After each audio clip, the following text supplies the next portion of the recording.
vou fazer depois uma pasta, um molho.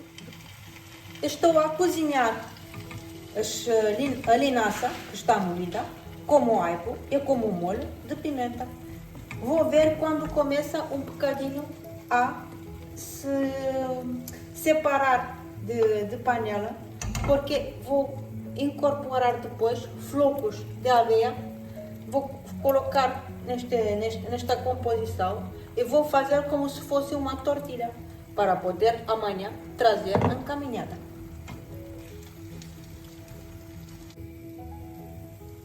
Este prato é indicado para os vegetarianos, os veganos que gostam muito de atividade no ar livre, tal como eu. Amanhã, como eu já disse, que vou fazer uma caminhada de por volta de 14 km, é média, não é muito, mas este prato contém de tudo: proteínas, ômega 3, fibras, minerais, vitaminas, e vai me ajudar a caminhar com energia e voltar cheia de energia para casa.